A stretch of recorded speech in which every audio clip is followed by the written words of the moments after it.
தேவனுடைய பரிசுத்த நாமத்துக்கு மகிமை உண்டாவதாக. ஆண்டவரும் உலக இரட்சகருமாகிய இயேசு கிறிஸ்துவின் இனிதான நாமத்தினாலே உங்களுக்கு எங்களுடைய அன்பின் நல்வாழ்த்துக்கள். இந்த 5வது மாதத்தின் கடைசி கர்த்தருடைய நாளிலே கர்த்தருடைய வார்த்தையோடு வசனத்தோடு உங்களை சந்திக்க செய்த ஆண்டவருக்கு மகிமை உண்டாவதாக. இம்மட்டும் கர்த்தருடைய ஆவியை நம்மை நடத்தினார். இந்த நாளிலும் கூட தேற்றரவாளனாகிய பரிசுத்த ஆவியானவர் நமக்கு என்ன செய்தியை வைத்திருக்கிறார் என்பதை அறிந்து கொள்ள பரிசுத்த ஆவியானவர் நமக்கு உதவி செய்வாராக. அவர் நம்மை வழிநடத்துவாராக. பெந்தேகோஸ்தே என்னும் நாள் வந்தபோது அவர்கள் எல்லாரும் ஒருமனப்பட்டு ஓரிடத்தில் கூடி வந்தார்கள் என்று அப்போஸ்தலர் நடபடிகள் 2ஆம் அதிகாரம் 1 வசனத்தில் நாம் வாசிக்கிறோம். பெந்தேகோஸ்தே பண்டிகை இந்த நாளிலே உலகமெங்கும் கொண்டாடப்படுகிறது. ஆவியானவர் சபைகளுக்குள்ளே ஊற்றப்பட்டதான இந்த நாளை நினைவு கூர்ந்து அநேகர் ஆண்டுடைய பாதத்தில் அமர்ந்து மீண்டும் தங்களுடைய அபிஷேகத்தை புதுப்பித்துக் கொள்ள கர்த்தர் இந்த நாளை நமக்கு கிருபையாய் கொடுத்திருக்கிறார். பரிசுத்த ஆவியானவர் தேவனுடைய சித்தத்தின்படி இயேசு கிறிஸ்துடைய பரமேறி போறுதலுக்கு பின்பு 10 நாட்கள் கழித்து அப்போஸ்தலர் எல்லாரும் கூடி வர செய்த அந்த ஆண்டவர் அவர்கள் நடுவிலே பரிசுத்த ஆவியானவரை கொடுத்தார்.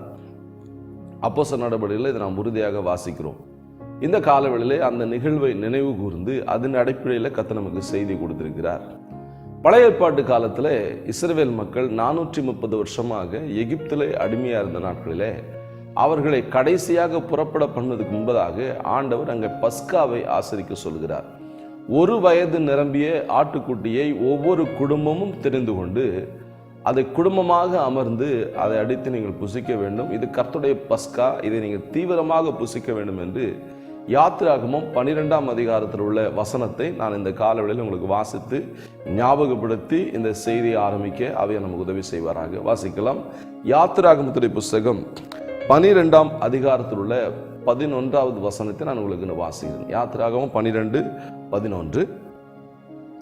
அதை நீங்கள் புசிக்க வேண்டிய விதமாவது, நீங்கள் உங்கள் அறைகளிலே கச்சையை கட்டி கொண்டும் உங்கள் கால்களிலே பாதரட்சையை தொடுத்து கொண்டும் உங்கள் கைகளில் தடியை பிடித்து கொண்டும் அதை தீவிரமாய் புசிக்க கடவீர்கள். அது கர்த்தருடைய பஸ்கா.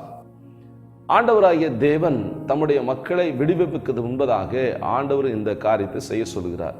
இந்த பஸ்கா ஆட்டுக்குட்டியினுடைய ரத்தம் எந்த வீட்டினுடைய நிலைக்காகலாம் பூசப்பட்டிருக்கிறதோ அந்த வீட்டுக்குள்ளே கர்த்தர் பிரவேசியாமல் இருந்து எகிப்தியருடைய எல்லா வீட்டுக்குள்ளும் பிரவேசித்து எல்லாருடைய தலைச்சன் பிள்ளைகளையும் கர்த்தர் அந்த இடத்துல அதமாக்கி மடிய செய்கிறார். அதனாலே எகிப்தில் மிகப்பெரிய கூக்குரல் உண்டாகிறது.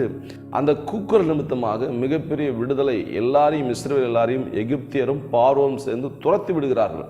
அவர்களை போகவே விடமாட்டேன் என்று 430 வருஷமாக அடிமைப்படுத்தி வைத்திருந்த அந்த பார்வோனின் கூட்டம் அந்த நாளில் இஸ்ரவேல் மக்களை விடுவிப்பதற்கு இந்த பஸ்கா ஒரு அடையாளமாக, ஒரு முக்கியமான காரணமாக பங்கு வகிப்பதை நாம் வேதத்தில் வாசிக்கிறோம். இந்த பஸ்கா ஆட்டுக்குட்டி அடிக்கப்பட்டதை போலவே உலக இரட்சகராகிய இயேசு கிறிஸ்து, மெய்யான தேவனாகிய இயேசு கிறிஸ்து, பரலோக பிதாவின் ஒரே பேரான குமாரனாகிய இரட்சகராகிய இயேசு கிறிஸ்து உங்களுக்காக எனக்காக சிலுவையிலே அடிக்கப்பட்டார்.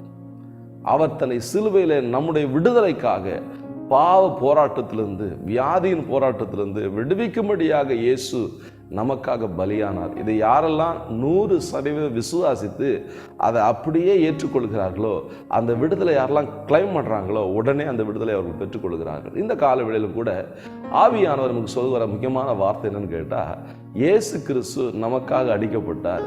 அவர் அடிக்கப்பட்டு மரித்து உயிர்த்தெழுந்து 50வது நாளிலே பரிசுத்த ஆவி இந்த உலகத்தில் ஊற்றப்பட்டார். அந்த ஆவியானவர் தான் அவருடைய உபதேசத்திலும் அவருடைய வார்த்தையிலும் அவருடைய சத்தியத்துக்குள்ள நம்மை வழிநடத்தி கொண்டு போகிறார். ஆவியானவர் ஊற்றப்பட்ட நாளை நினைவு கூறுகிற நாள் தான் இந்த பெந்தேகோஸ்தே நாள். பெந்தேகோஸ்தே நாள் வந்தபோது அவர்கள் எல்லாரும் ஒருமனப்பட்டு ஓரிடத்துல கூடியிருந்தார்கள். அப்போஸ்தலர் 1ஆம் அதிகாரம் 3வது வசனத்தின்படி இயேசு கிறிஸ்து உயிர்த்தெழுந்து 40 நாட்கள் தம்மை உயிரோடு இருக்கிறவராக காண்பித்தார். அதன் பின்பு அவர் பரலோகத்துக்கு எடுத்துக்கொள்ளப்பட்டார். அதன் பின்பு 10 நாட்கள் இயேசுவின் கட்டளையின்படி அவர்கள் காத்திருந்தார்கள். இயேசு கிறிஸ்துவ சீஷர்களும் இயேசு கிறிஸ்துவ தாயாரும் எல்லாம் சேர்ந்து காத்திருந்த போது 10வது நாளிலே பரிசுத்த ஆவியானவர் ஊற்றப்பட்டார். இந்த பெந்தேகோஸ்தே நாளுக்கு மற்றொரு பெயர்கள் கூட உண்டு.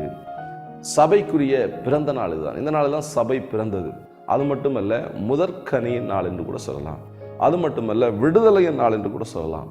அது மட்டுமல்ல, 50வது நாளின் தாக்கம், சபைக்கு ஏற்பட்ட மிகப்பெரிய ஒரு தாக்கம் தான், ஒரு மிகப்பெரிய வெகுமதி தான் இந்த பெந்தேகோஸ்தே நாள். இயேசு கிறிஸ்து சொன்ன பிரகாரமாகவே அவர் போய் நமக்காக தேற்றரவாளனை அனுப்பினார். அந்த தேற்றரவாளன் இன்றைக்கும் சபைகளுக்குள்ள என்ன செய்து கொண்டிருக்கிறார்? சபையில ஊற்றப்பட்ட அந்த தேற்றரவாளன் பரிசுத்த ஆவியானவர், சபையை நடத்தி கொண்டிருக்கிற ஆவியானவர் என்னவெல்லாம் சபைக்குள்ள இன்னும் செய்து கொண்டிருக்கிறார் என்பதே இந்த காலவேளையில கர்த்தருடைய ஆவியானவர் நமக்கு சொல்லுகிற முக்கியமான செய்தி. யோவான் எழுதின சுவிசேஷத்தில் அவர் என்னவெல்லாம் செய்கிறார் என்பதை குறித்து தெளிவாக சொல்லப்பட்டிருக்கிறது. யோவான் எழுதின சுவிசேஷம் 16ஆம் அதிகாரத்தில் உள்ள 8வது வசனத்தை நான் உங்களுக்கு வாசிக்கிறேன். யோவான் 16ஆம் அதிகாரம் 8வது வசனத்தில் ஆவியானவர் என்னெல்லாம் செய்கிறார் அதை நான் உங்களுக்கு வாசிக்கிறேன்.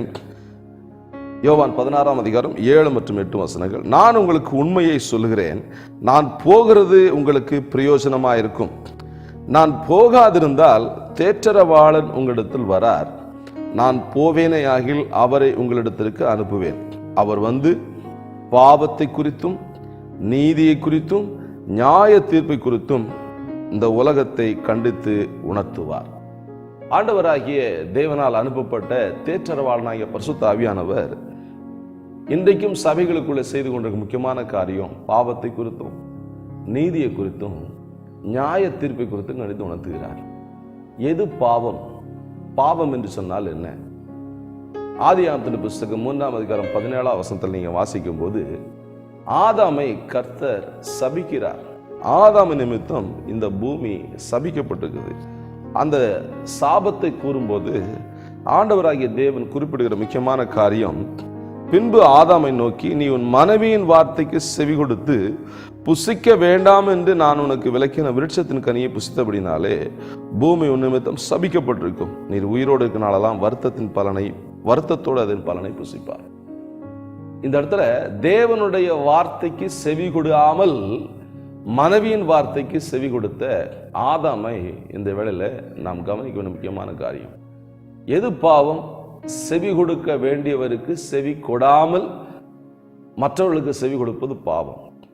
மனைவியின் வார்த்தைக்கு செவி கொடுப்பது பாவம் அல்ல, அது பிரயோஜனமானதுதான். ஆனால் தேவனுக்கு முதல்ல செவி கொடுக்க வேண்டும். தேவனுக்கு முதல்ல செவி கொடுத்தால் மனைவியின் வார்த்தைக்கு செவி கொடுப்பதா வேண்டாவா என்று தேவனுடைய நடத்துதல் நமக்கு கிடைக்கும்.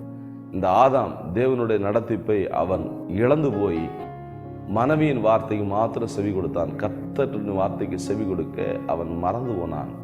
இந்த காலவேளையில தேவனுக்கு செவி கொடுக்காத எல்லாமே பாவம் தான். நம்ம யாருக்கு செவி கொடுத்துட்டு இருக்கிறோம்?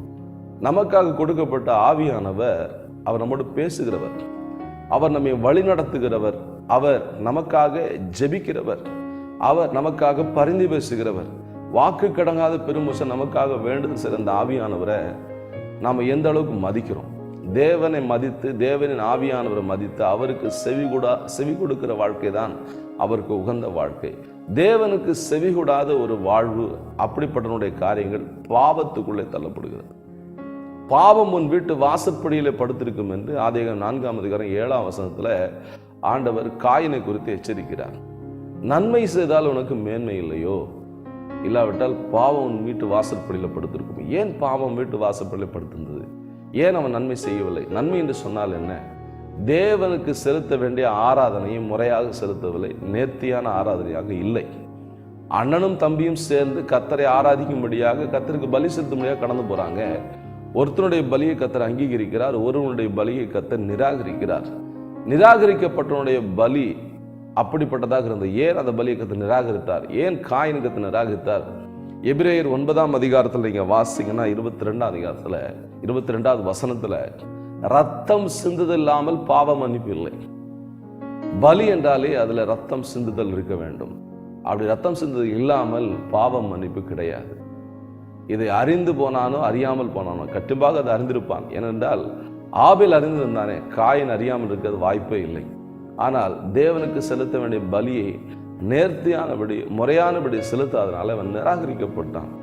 இன்றைக்கு நம்முடைய ஆராதனைகள் தேவனுக்கு நன்றி செலுத்துகிறதான நிகழ்வுகள் எப்படி இருக்கிறது? அது கர்த்தர் அங்கீகரிக்கிற மாதிரி இருக்குதா? இல்லாவற்றில் கர்த்தர் அதை வெறுத்து தள்ளுகிறதை போல இருக்கிறதா? நாம் ஒரு விஷயம் கூட கவனித்து பார்க்க வேண்டிய சூழ்நிலை இருக்கிறோம். நம்முடைய ஆராதனைகள் நாம் கர்த்தருக்கு செலுத்துகிறதான பலி அவர் அங்கீகரிக்கிறாரா அல்லது நிராகரிக்கிறாரா? தேவன் நிராகரிக்கும் பொழுது அதை சாபத்துக்குள்ளாக கொண்டு போய்விடும். தேவனுக்கு செலுத்த வேண்டிய ஆராதனைகளை எல்லாவற்றிலும் நாம் நேர்த்தியை கடைபிடிக்க வேண்டும். நம்முடைய உடை முதற்கொண்டு நம்முடைய பரிசுத்தம் முதற்கொண்டு நம்முடைய எல்லா காரியங்களும் நேர்த்தியாக காணப்பட வேண்டும். நேர்த்தியான ஆராதிக்கிறவர்கள் நிச்சயமாக அதனுடைய பலனை அனுபவியாமல் போவார்கள். கர்த்தர் நமக்கு செய்த நன்மைக்காக தானே கர்த்தரை ஆராதிக்கிறோம். இன்னும் அவரிடத்தில் நெருங்கி வரதானே ஆராதிக்கிறோம். அதை நாம் நேர்த்தியாக செய்ய வேண்டும், உருப்படியாக செய்ய வேண்டும். இதைதான் கர்த்தர் நமக்கு எதிர்பார்க்கிறார்.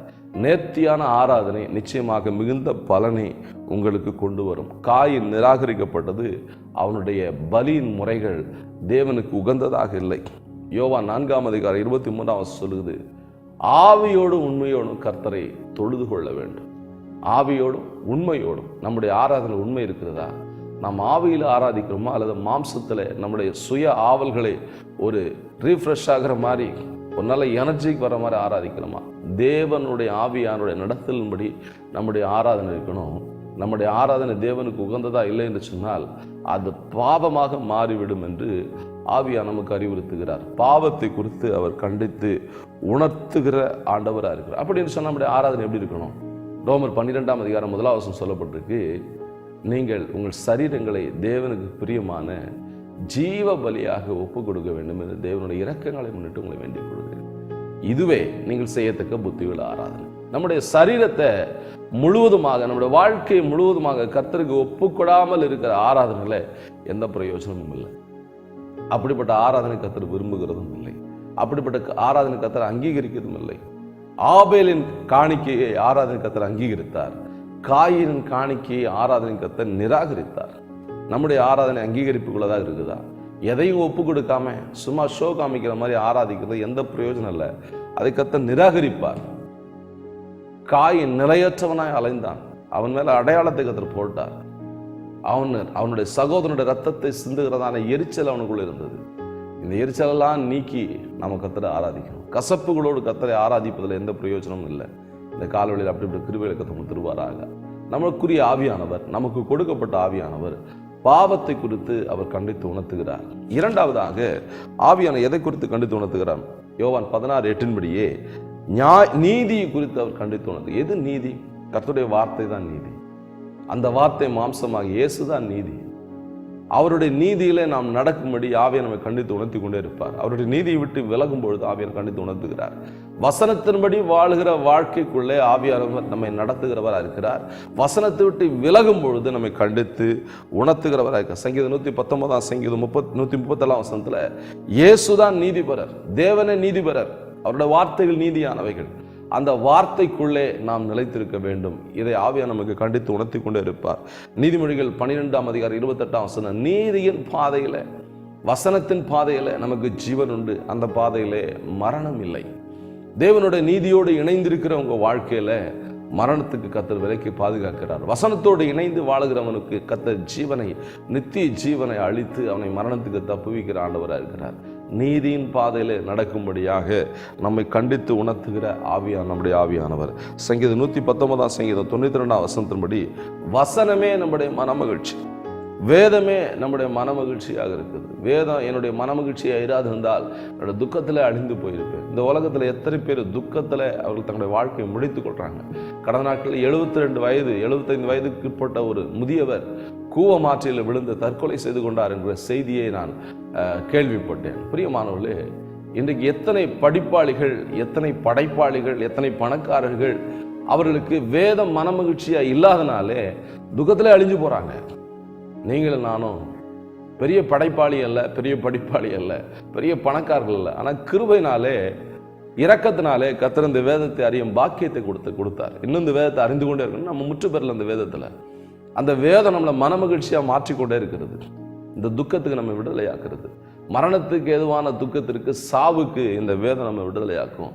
எப்பொழுது ஆவியானவர் உணர்த்துகிற அந்த வேத வசனத்தின்படி, வார்த்தையின்படி, நீதியின்படி நடக்கும் பொழுது நிச்சயமாக நம்முடைய வாழ்க்கை ஆசீர்வாதமாக மாறும்.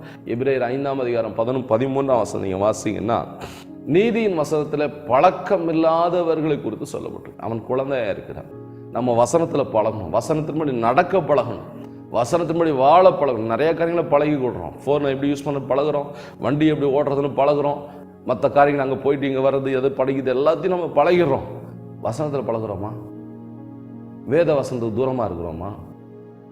அவரோடு பழகி சமாதானமாக இருந்தால் உங்களுக்கு நன்மை கிடைக்கும்.